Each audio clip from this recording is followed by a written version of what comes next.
ಏಳು ಏಳೇಳು ತಲೆಮಾರು ಕಾಯುತ್ತಾ ನಮ್ಮೂರು ನಿಂತಿರುವಳು ತಾಯಿಯೂ. ನಮ್ಮ ಈ ಮಣ್ಣು ಅವಳು ಸಿರು, ಕಣಕಣವು ಅವಳ ಹೆಸರು, ಅವಳೇ ನಿಜ ಶಕ್ತಿಯೂ. ಆ ತಾಯಿ ಬಂದಿಲ್ಲಿ ನಿಂತಾಗ ಒಲವಲ್ಲಿ ಆಯಿತಮ್ಮ ನಮ್ಮೂರು ದೇವಿಪುರ, ದೇವಿಪುರ.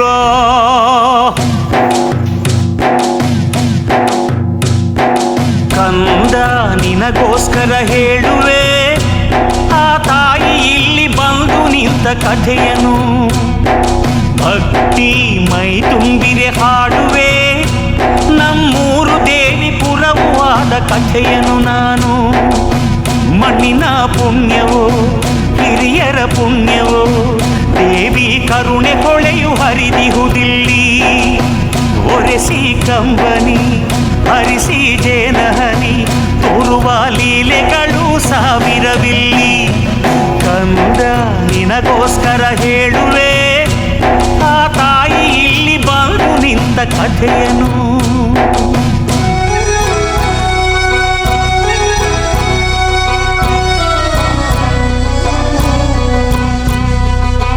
ಹಿಂದೆ ಒಂದು ಕಾಲದಲ್ಲಿ ಪೂರ್ವಜರು ತಪ ಮಾಡಿ ನೀಡಿದಳು ದರ್ಶನವ ತಾಯಿಯು ಬಂದು. ಮಾನವನ ಕಷ್ಟಗಳ ಪರಿಹಾರ ಮಾಡಲು ನೀ ಧರೆಗೆ ಬಂದು ನೆಲೆಸು ಎಂದು ಬೇಡಿದರಂದು.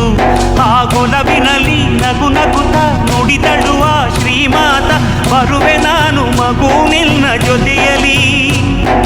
ಷರತ್ತೊಂದ ಕೇಳೆಂದೆ ನೀ ಮುಂದೆ ನಾ ಹಿಂದೆ, ತಿರುಗಿ ನೋಡ ಕೂಡದೆಲ್ಲ ದಿಕ್ಕಲಿ. ಒಪ್ಪಿದರು ಹಿರಿಯರು, ಮುಂದೆ ಮುಂದೆ ನಡೆದರು.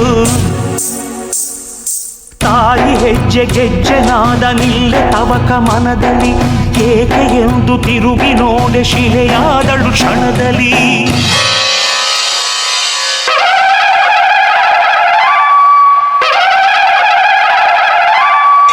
ಯಾ ದೇವಿ ಸರ್ವಭೂತೇಷು ಶಕ್ತಿರೂಪೇಣ ಸಂಸ್ಥಿತಾ, ನಮಸ್ತಸ್ತೈ ನಮಸ್ತಸ್ತೈ ನಮಸ್ತಸ್ತೈ ನಮೋ ನಮಃ. ತಿರುಗಿ ನೋಡ್ದ ಕಾರಣದೇ ನಿಂತೆ ಏನು ಹೇಳು ನೀ ಎಂದು ತಾಯ ಕೇಳಿದರು ಮನದಲ್ಲಿ ನೊಂದು. ತಾಯಿ ಆಗ ಹೇಳಿದಳು ಅದಕ್ಕೆ ಉಂಟು ಕಾರಣವು, ತಪ್ಪು ನಿನ್ನದಲ್ಲ ಮಗನೆ ಮರುಗದಿರೆಂದು. ಈ ನೆಲದೊಳಗೆ ಅಸುರ ಬಲ ಕುಣಿದಿಹುದು, ಮದದಲ್ಲಿ ನಿಗ್ರಹಿಸಿ ಸಲಹಬೇಕು ಭುವಿಯನು. ನೀ ನನಗೆ ಗುಡಿ ಕಟ್ಟಿ ಸ್ಥಾಪಿಸಲು ಶಿಲೆಯಲ್ಲಿ ಜನರನ್ನು ರಕ್ಷಿಸಲು ಇರುವೆನು. ಕಟ್ಟಿದರು ಗುಡಿಯನು ಇಟ್ಟರ ಶಿಲೆಯನು. ಆ ಕ್ಷಣದೊಳಿಂದ ಭಕ್ತ ಜನಕ್ಕೆ ವರಮಳೆಯು ಸುರಿಯಿತು. ಈ ದೇವಿಪುರದ ಮಹಿಮೆ ನೂರು ನಾಡಲೆಲ್ಲ ಹರಡಿತು. ಕಂದ ನಿನಗೋಸ್ಕರ ಕೇಳುವೆ ಆ ತಾಯಿ ಇಲ್ಲಿ ಬಂದು ನಿಂತ ಕಥೆಯನು. ಮಣ್ಣಿನ ಪುಣ್ಯವೋ ಹಿರಿಯರ ಪುಣ್ಯವೋ, ದೇವಿ ಕರುಣೆ